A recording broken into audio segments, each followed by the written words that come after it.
We provide you the platform to turn your dreams into reality. Give wings to your aspirations with KR Mangalam University. ये बड़ी खबर, PM Modi ने तीनों सेना प्रमुखों के साथ बैठक की है। और पीएम आवास पर जारी बैठक अब खत्म हो चुकी है, क्योंकि लगातार हम आपको ये अपडेट दे रहे थे कि सीडीएस एनएसए अजीत डोभाल भी मौजूद थे, सीडीएस अनिल चौहान और अजीत डोभाल भी वहां मौजूद थे। और उसके बाद तीनों सेना के प्रमुख प्रधानमंत्री के साथ उनके आवास पर बैठक कर रहे थे। प्रधानमंत्री को ब्रीफ किया जा रहा था, जो भी स्टेटस चल रहा है, आगे की रणनीति कैसी हो सकती है, इसको लेकर वहां पर चर्चा मंथन। क्योंकि सुबह से हम लगातार ये अपडेट भी देख रहे हैं कि लगातार बैठकों का दौर चल रहा है। रक्षा मंत्री से पहले के साथ उनकी बैठक होती है, सीडीएस की, एनएसए सीडीएस की और सेना प्रमुखों की। उसके बाद प्रधानमंत्री के आवास पर पहुंचकर ये जानकारी साझा की जाती है, उस बैठक को आगे बढ़ाया जाता है। वो बैठक अब खत्म हो चुकी है। क्या अपडेट है उसको भी हम हासिल करने की कोशिश करेंगे, लेकिन बहरहाल ये बहुत जरूरी जानकारी है। बिल्कुल, अनुज माथुर सर लगातार हमारे साथ जुड़े हुए हैं। अनुज सर, क्या जो बीती रात पाकिस्तान की ओर से नापाक हरकत की गई उसका और ज्यादा मुंह तोड़ जवाब देने की तैयारी होगी? हालांकि मैं यहाँ ये जरूर कहूंगी कि एक मुंह तोड़ जवाब दे दिया गया है। वो एयरबेस जिनको फॉरवर्ड अटैकिंग एयरबेस के तौर पर इस्तेमाल कर रहा था पाकिस्तान भारत के लिए, खासकर जो जैसलमेर में हम स्थिति देख रहे हैं, क्या जो सुकूर एयरबेस को पूरी तरीके से ध्वस्त कर दिया गया, जिसकी दूरी महज 200 किलोमीटर के आसपास है जैसलमेर से, क्या उसी की बौखलाहट और बेचैनी है कि अब जमीनी स्तर पर फायरिंग की कोशिश हो रही है पाकिस्तानी सेना की ओर से? बिल्कुल आप ठीक कह रही हैं। देखिए, सुकुर का जो एयरपोर्ट है उसको बहुत व्यापक तौर पर नुकसान पहुंचा है। वो देखिए, मैं यही बता रहा थोड़ी देर पहले कि हमारा जितना भी रिएक्शन है, रिटेलिएशन है, वो टारगेट के ऊपर जाके लग रहा है, क्योंकि हम लोग जो हैं एक प्रोफेशनल आर्मी के तरीके से मिलिट्री टारगेट्स को टारगेट कर रहे हैं, जबकि पाकिस्तान के जो टारगेटिंग है उसमें कहीं ना कहीं अलग किस्म का पैटर्न है। वो आर्मी इंस्टॉलेशंस के पे भी हमला करना चाह रहे हैं, वो रिलीजियस इंस्टीट्यूशंस पे हमला कर रहे हैं, वो सिविलियन जगह पे हमला कर रहे हैं।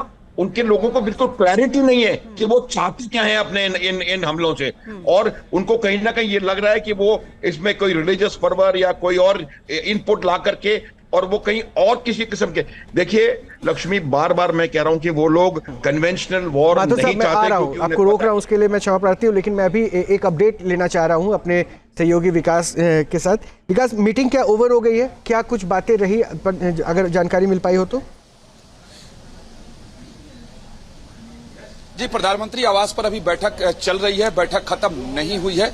थोड़ी देर पहले ये बैठक शुरू हुई है और उम्मीद की जा रही है कि अभी घंटे भर तक ये बैठक चलेगी। इसमें तीनों सेनाओं के अध्यक्ष हैं, सीडीएस हैं, रक्षा मंत्री राजनाथ सिंह पहुंचे हैं। कल भी हम इस तरीके की बड़ी बैठक देखे थे और आज ये फिर से प्रधानमंत्री आवास पर बैठक हो रही है। और आपको बता दें कि इसके पहले, यानी फर्स्ट हाफ में सबसे पहले सीडीएस ने रक्षा मंत्री से मुलाकात की और पूरी रिपोर्ट उन्हें दी। उसके बाद रक्षा मंत्री अपने रक्षा मंत्रालय गए, वहां तीनों सेनाओं के अध्यक्ष के साथ बैठक की, वो वार रूम में उन्होंने बैठक किया और उसके बाद सीधे लोग प्रधानमंत्री आवास पर पहुंचे। तो इससे साफ होता है कि जो कुछ भी उधर रणनीति बनी है या जो कुछ भी तय किया गया है पाकिस्तान को जवाब देने के लिए या उसको सबक सिखाने के लिए, तो उन तमाम अपने ब्लूप्रिंट के साथ ये लोग प्रधानमंत्री आवास पर पहुंचे हैं। और काफी ये महत्वपूर्ण बैठक है, क्योंकि जिस तरीके से पाकिस्तान लगातार हरकत किए जा रहा है, हालांकि भारतीय सेना जो है उसको जवाब दे रही है, और जिस तरीके से उकसावे की कार्रवाई पाकिस्तान कर रहा है और नागरिकों को निशाना बना रहा है, तो इस बैठक में बताया जा रहा है कि जो पाकिस्तान की सरहद से सिविलियंस को निशाना बनाया जा रहा है और पाकिस्तान जिस तरीके से अपने यहाँ के सिविल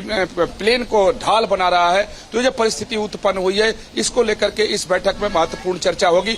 बाकी की जो परिस्थिति है सब पर चर्चा होगी, इसको एक रणनीतिक बैठक कह सकते हैं।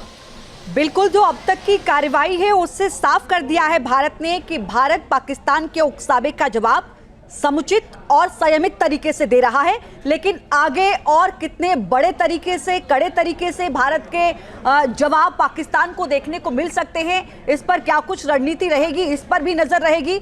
लेकिन सवाल ये है विकास, अगर इस पूरी बैठक की हम बात करें, चूंकि इससे पहले रक्षा मंत्री के साथ भी तीनों सेना प्रमुखों के साथ बैठक हुई है, बहुत बड़ा मैन मोटिव क्या इन बैठक के बाद भारत का हमें देखने को मिल सकता है? जी, निश्चित तौर पर देखने को मिल सकता है, क्योंकि भारत अभी तक संयम बरत कर ही काम कर रहा था। क्योंकि भारत ने जो अभियान शुरू किया है ऑपरेशन सिंदूर, इसका एकमात्र उद्देश्य है कि आतंकी और आतंकी ठिकानों को नष्ट करो। और चूंकि पाकिस्तान उनका पनाहगार है, इसलिए उनके यहाँ के ठिकानों को नष्ट किया गया। अब पाकिस्तान ने भारत के खिलाफ एक तरीके से युद्ध शुरू कर दिया। जिस तरीके से मिसाइल का उपयोग है और ड्रोन का उपयोग पाकिस्तान कर रहा है, अलग अलग ठिकानों पर हमला कर रहा है, LOC पर लगातार फायरिंग है और हैवी मोटार फायरिंग हो रही है।